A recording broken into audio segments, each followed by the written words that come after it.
আসসালামু আলাইকুম বন্ধুরা, আপনারা সবাই কেমন আছেন? আলহামদুলিল্লাহ আমি ভালো আছি।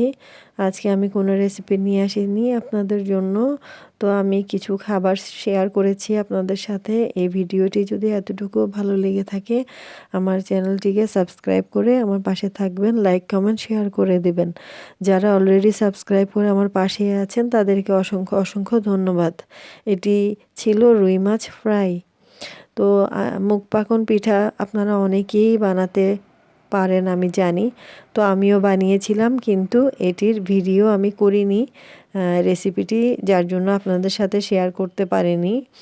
তো অনেক সময় অনেক কিছু রান্না করি, অনেক কিছুই রান্না করে থাকি যার ভিডিও আপনাদের সাথে শেয়ার করতে পারি না সময় সুযোগের কারণে। মুগ পাকন পিঠা খেতে অনেক মজা, অনেক রসালো, ভিতরে সফট থাকে এবং উপরে ক্রিস্পি থাকে আর রসালো থাকে। তো এই পিঠা যদি আবার কখনো আমি তৈরি করি আপনাদের সাথে অবশ্যই শেয়ার করব ইনশাল্লাহ।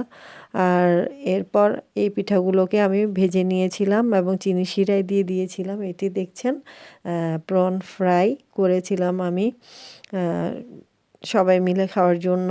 প্রন ফ্রাই করেছিলাম, একটু বড় সাইজের প্রন ফ্রাই করেছি। আর এটি ছিল চিকেন পপকর্নও করেছিলাম। তো একদিন সন্ধ্যার নাস্তার জন্য করেছি, এটিও আমি আপনাদের সাথে শেয়ার করছি। তো চিকেন পপকর্ন, তারপর যে চিংড়ির যে শ্রিম্প বা প্রন ফ্রাই যেটা দেখিয়েছি, এগুলো আমি আপনাদের সাথে আগে অনেকবার শেয়ার করেছিলাম। এটি দেখছেন একটি পুডিংটা আমি তৈরি করেছিলাম, ক্যারামেল পুডিং।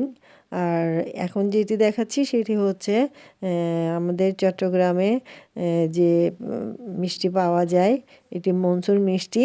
এটি খেতে অসম্ভব মজা। তো আমি আপনাদের সাথে একটু শেয়ার করছি।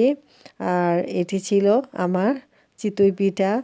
আর যে আমরা চট্টগ্রামে বিনি চালের গইজা পিঠা বলা হয়, এটি আপনাদের সাথে শেয়ার করছি। অবশ্য আমি এগুলোর রেসিপি আমি আপনাদেরকে আগেও দেখিয়েছি। ইনশাল্লাহ আবার দেখাবো। ভালো থাকবেন সবাই। আল্লাহ হাফেজ।